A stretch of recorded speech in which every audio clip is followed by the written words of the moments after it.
नमस्कार विद्यार्थियों। वेदांत क्लासेज में आप सभी विद्यार्थियों का हार्दिक स्वागत व अभिनंदन। विद्यार्थियों, आज हम जो चर्चा करेंगे वो राजस्थान के दुर्ग चल रहे हैं और राजस्थान के दुर्ग में हम देखेंगे आमेर का किला। कौन सा? आमेर का किला। सभी विद्यार्थी हेडिंग डाल लें, आमेर का किला। तो आमेर का जो किला था, इसका निर्माण किसने कराया था? तो ये बनाया था मिर्जा राजा मान सिंह ने, या इसको हम कह सकते हैं मान सिंह फर्स्ट ने। मान सिंह प्रथम ने बनाया था। और कहाँ पर लोकेटेड है ये? जयपुर में। देखो, यह किला जयपुर में स्थित है, जिसका निर्माण मान सिंह प्रथम ने करवाया था। और ये दुर्ग भी गिरी दुर्गों की श्रेणी में ही आता है। किस में आता है? गिरी दुर्गों की श्रेणी में ही आता है।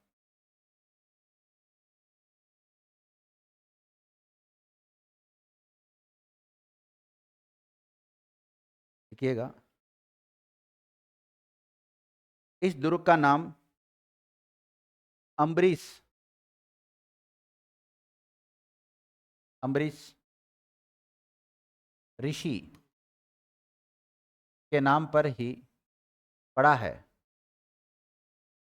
इसलिए इस दुर्ग को अम्बरीशपुर या अंबर दुर्ग भी कहते हैं।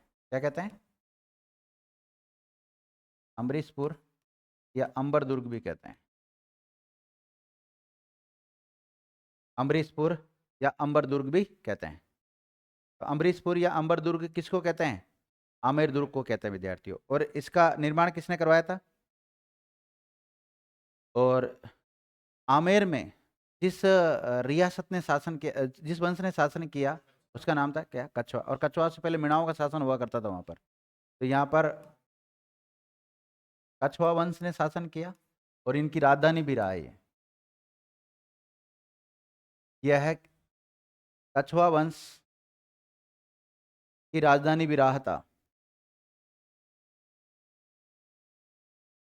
देखो, इस दुर्ग के प्रवेश द्वार को गणेश पोल कहा जाता है। आमेर दुर्ग का जो प्रवेश द्वार है उसको क्या कहा जाता है? गणेश पोल कहा जाता है, जिसका निर्माण मिर्जा राजा जय सिंह के द्वारा करवाया गया था। किसने कराया था?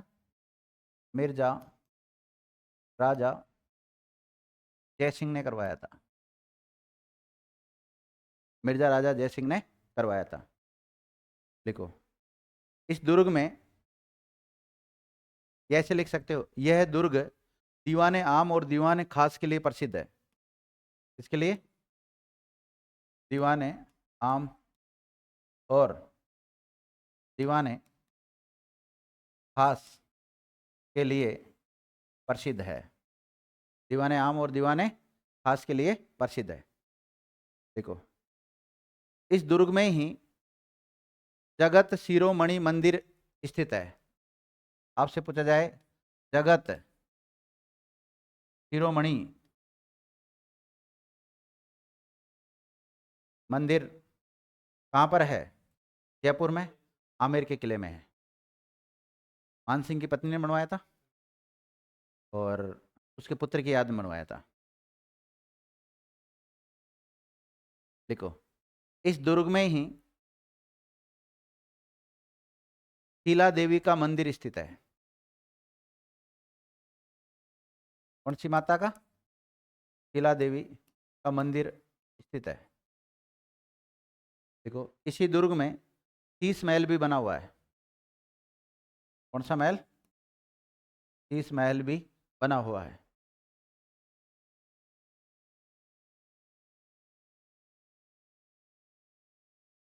देख लिया? तो यह आमेर का किला हो गया। अब लिखो आप जयगढ़ दुर्ग, जयपुर। कौन सा दुर्ग? जयगढ़ का दुर्ग। दिखाई दे रहा है आपको जयगढ़ का दुर्ग? गए हो कभी घूमने जयपुर? कभी जयपुर जाओ ना, तो घूम के आया करो, दुर्गों को देखा करो। जयगढ़ दुर्ग, इसे संकट मोचन दुर्ग भी कहते हैं। क्या कहते हैं इसे? संकट मोचन। नौकरी लगने के बाद में घूमोगे, उस समय घूम लेना भाई, छुट्टियां लेके। छुट्टियां मिलती नहीं है। नौकरी लगने के बाद में छुट्टियां कहाँ मिलती है? छुट्टियां इतनी मिलती है जो घर परिवार को टाइम देना होता है, बस लास्ट। हाँ, टीचिंग लाइन में तो मिलता। चलो देखिएगा, इस दुर्ग का निर्माण सवाई जय सिंह के द्वारा करवाया गया था। किसके द्वारा? सवाई जय सिंह, जयपुर के शासक थे ये। सवाई जय सिंह के द्वारा करवाया गया था। कब कराया था? कब करवाया था? 1400 नहीं, 1699 के आसपास। कब कराया था? 1699 के आसपास करवाया। और कहाँ पर करवाया था? जयपुर शहर में। कहाँ पे करवाया इसका निर्माण? जयपुर शहर में। आपसे पूछा जाए ये कहाँ पर है, एक मिनट, वो शहर और ग्रामीण नहीं करना, आपको केवल जयपुर ही लिखना है। क्या लिखना है? इसका निर्माण कहाँ पे करवाया?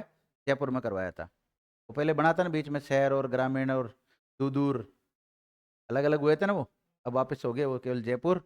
और एक बच गया कौन सा? जयपुर ग्रामीण भी नहीं है अब कोटपुतली बहरोड, बस दो ही बचे हैं उसमें, है ना। बहुत गड़बड़ कर दिया था उस समय। देखिएगा,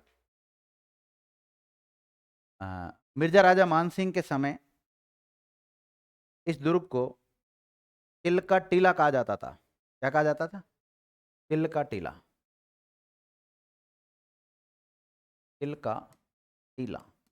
अब देखो, तिल का टीला जहां पर था वहीं ये दुर्ग का निर्माण किया गया है। किसने करवाया था दुर्ग का निर्माण? तो सवाई जयसिंह ने करवाया था। किसने करवाया था? सवाई जयसिंह के द्वारा करवाया गया था, ध्यान रखना। अब अगर आपसे पूछ लिया जाए कि चिल का टीला कहाँ पर है, तो जयपुर में। कौन से दुर्ग में? जयगढ़ दुर्ग में। ध्यान देखो, इस दुर्ग में 3 प्रवेश द्वार है।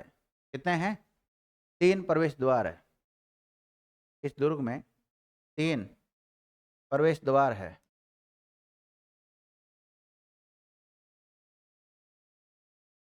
3 प्रवेश द्वार है। पहला डूंगर दरवाजा।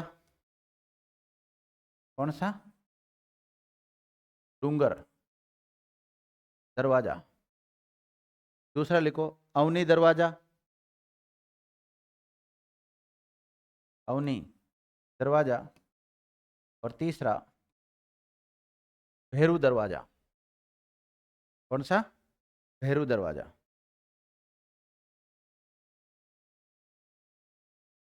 देखो, इस दुर्ग में एक विजय गढ़ी है। क्या है? विजय गढ़ी। अब वो विजय गढ़ी क्या है बताओ?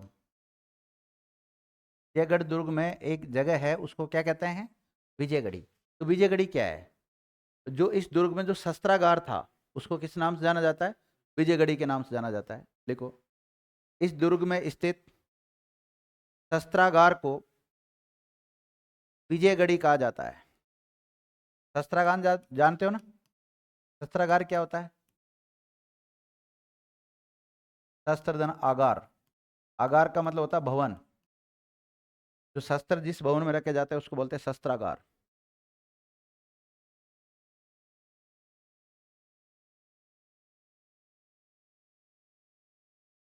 तोप बनाने का सबसे बड़ा कारखाना इसी दुर्ग में है विद्यार्थियों। देखिएगा, देखिएगा, इस दुर्ग में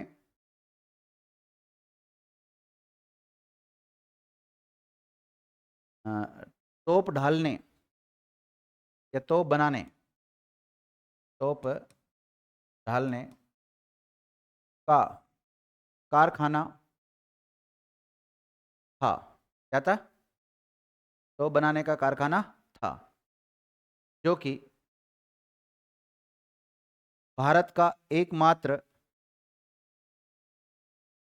ऐसा दुर्ग है। ऐसा दुर्ग का नाम बताओ जिसमें तोप बनाने का कारखाना हो। जयगढ़ दुर्ग। इसके अलावा किसी गढ़ में नहीं बनाया जाता है ना। लिखिएगा। अब देखो, इसका इसके बारे में अगर हमें कोई जानकारी मिलती है तो जो तोप होती है उनके सांचे या उनके ढालने के जो कोई उपकरण वगैरह ऐसे मिलते हैं, तो उससे एक अंदाजा लगाया जा सकता है भाई कभी यहाँ पे क्या किया जाता होगा, तोप वगैरह बनाई जाती होगी। तो लिखिएगा, इस दुर्ग में तोप बनाने के सांचे, तोप बनाने के सांचे और भट्टियाँ मिली है। तो बनाने के लिए भट्टियों का डालते हैं ना उसको, भट्टियाँ भी मिली है।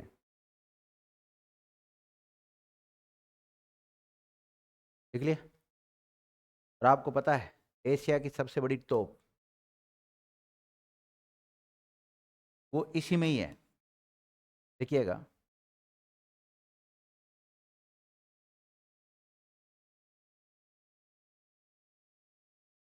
ऐसे लिखो, एशिया की सबसे बड़ी तोप जय बाण, कौन सी? जय बाण, इसी दुर्ग में सुरक्षित है। कौन से दुर्ग में? इसी दुर्ग में सुरक्षित है।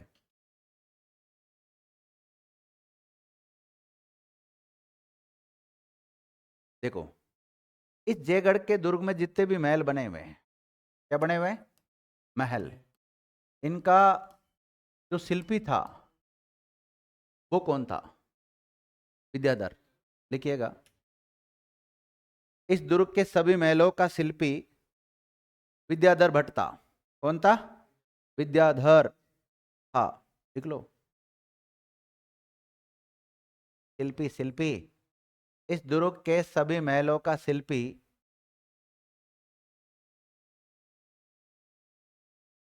विद्याधर था। कौन था? विद्याधर था।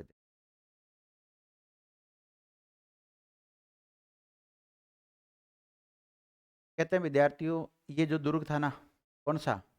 जयगढ़ दुर्ग। इस जयगढ़ दुर्ग का प्राचीन समय में राजा महाराजाओं का जब काल था, उस समय जेल के रूप में, बंदी गृह के रूप में यूज लिया जाता था। और एक बार अगर किसी कैदी को जयगढ़ दुर्ग की जेल में डाल दिया तो वहां से जीवित नहीं निकलता था, कि डेड बॉडी बाहर आती थी। देखिएगा, इस दुर्ग का उपयोग बंदियों को या बंदियों की जेल के रूप में किया जाता था, जेल के रूप में किया जाता था। और ऐसा माना जाता है कि और ऐसा माना जाता है कि इस दुर्ग से कभी कोई भी कैदी जिंदा बाहर नहीं आया। ऐसा माना जाता है कि इस दुर्ग से कभी कोई भी बंदी जीवित नहीं निकला।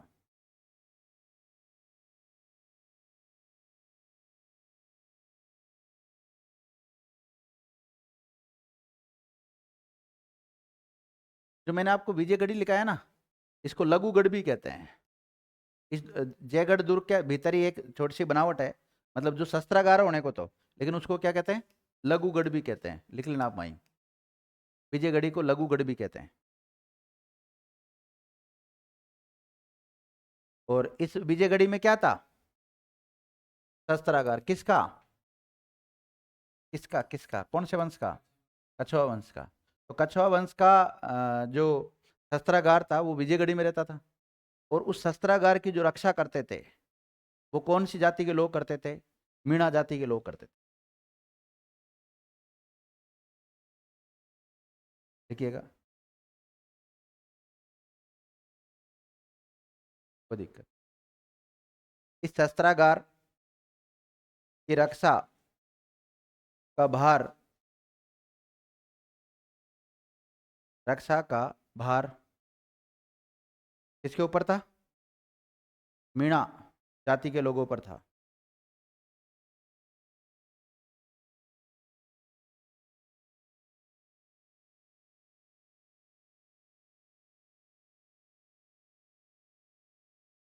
लिख लिया। अब देखो, कहते हैं विद्यार्थियों, यहाँ पर राजा महाराजाओं का जब काल था उस समय शस्त्रागार हुआ करता था, तो कहीं न कहीं यहाँ पे धन छुपा हुआ हो सकता है। तो जब भारत की प्रधानमंत्री इंदिरा गांधी थी, इंदिरा गांधी ने एक बार ऑर्डर निकाला कि पूरे दुर्ग को क्या करो, खोद दो। इसको पूरे को खोदा, और इसमें जो भी मलबा निकला ना, उस मलबे को ट्रकों में भर भर के दिल्ली लेके चले गए। कहाँ लेके चले गए? दिल्ली लेके चले गए, या जहाँ पर भी उनको ले जाना था वो लेके चले गए। जयपुर वालों को लग रहा था यहाँ का पूरा सोना ले जा रहे हैं, और बाद में रिपोर्ट आई तो वहाँ पर कुछ भी माल नहीं मिला। पूरा माल कहाँ गया बताओ? विदेशों में चला गया। इसका मतलब आरोप प्रत्यारोप लगा सकते हैं, पक्ष और विपक्ष लगा सकते हैं। जब कोई माल मिला ही नहीं तो फिर वो ट्रकों में भर के क्यों लेके गए उसको? अब बाहर से तो मलबा दिखा रहे, भी मलबा है, अब खोदोगे तो मलबा तो निकलेगा ही, लेकिन उसके साथ हो सकता है अंदर माल भी निकला होगा।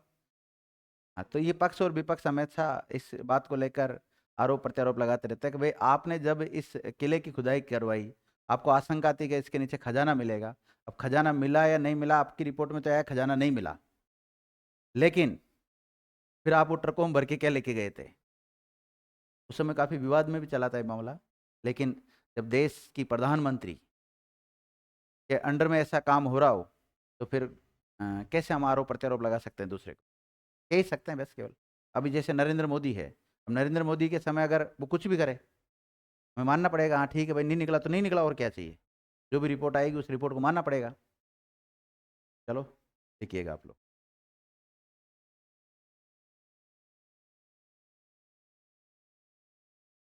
अगला दुर्ग लिखो जयपुर का। कितने दुर्ग हो गए जयपुर के?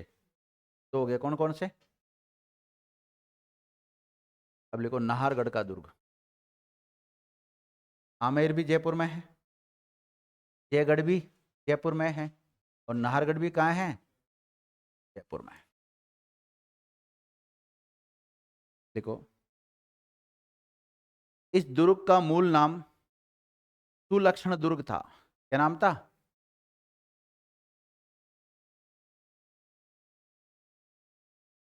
सुलक्षण दुर्ग था। सुलक्षण दुर्ग था। कई जगह आपको इसका सुदर्शनगढ़ भी मिलता है। क्या मिलता है? सुदर्शनगढ़ भी मिलता है। देखो, इसे जयपुर की ओर झांकता हुआ दुर्ग भी कहते हैं। किधर झांकता हुआ? जयपुर शहर की ओर, और मतलब तरफ, झांकता हुआ दुर्ग भी कहते हैं।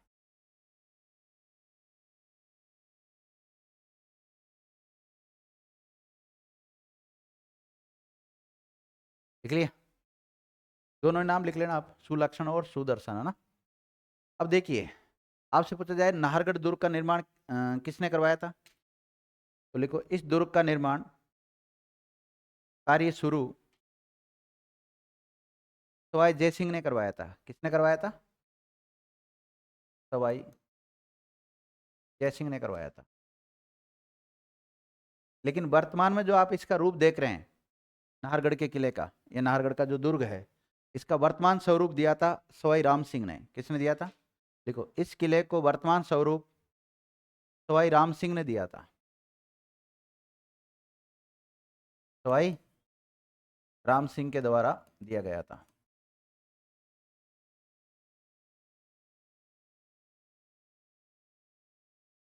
इस दुर्ग पर सोने की कारीगरी की गई है। देखिएगा, इस दुर्ग पर सोने कारीगरी की गई है।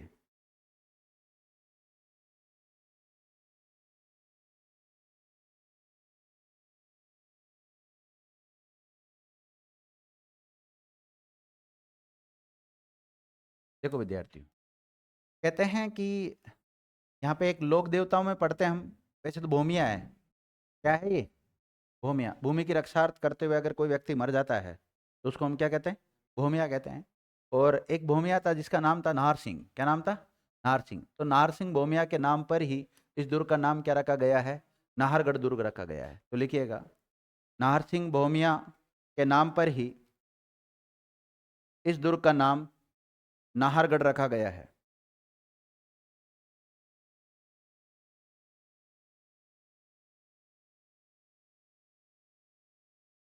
और ये भी अरावली पर्वत श्रेणियों में स्थित है। देखिएगा, ये अरावली पर्वत श्रेणियों में स्थित है। कहाँ पर? अरावली पर्वत श्रेणी में स्थित है। अरावली पर्वत श्रेणियों में स्थित है।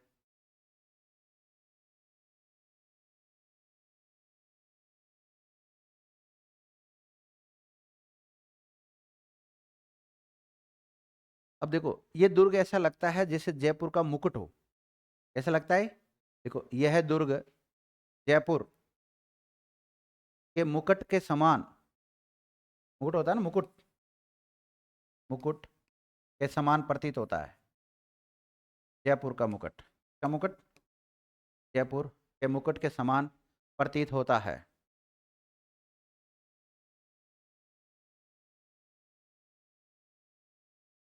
इसके अलावा विद्यार्थी एक राजा था जिसका नाम था सवाई माधो सिंह।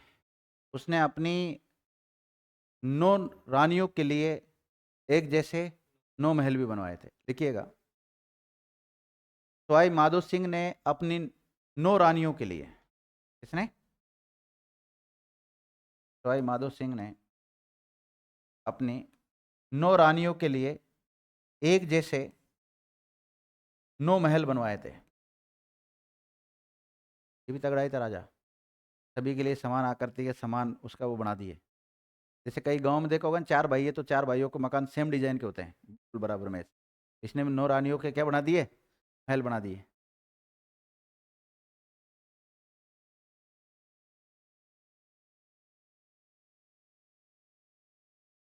देखो इस दुर्ग में गेटोर की छतरिया भी स्थित है। क्या है? गेटोर की छतरियां भी स्थित है। देखो इस दुर्ग में ही मानसागर झील और जल महल स्थित है। जल महल और मानसागर, वो जल महल अलग है ना, वो जो हम पढ़ते हैं ना जयपुर के जल महल, वो अलग है। वो झील में जल महल स्थित है। देखो इस किले के पास ही, इस किले के पास ही जैविक उद्यान भी बना हुआ है। क्या बना हुआ है?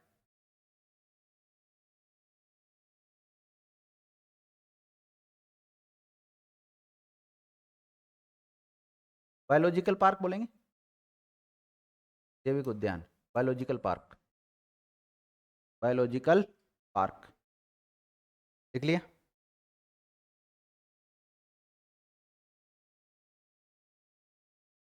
ये हो गया विद्यार्थियों।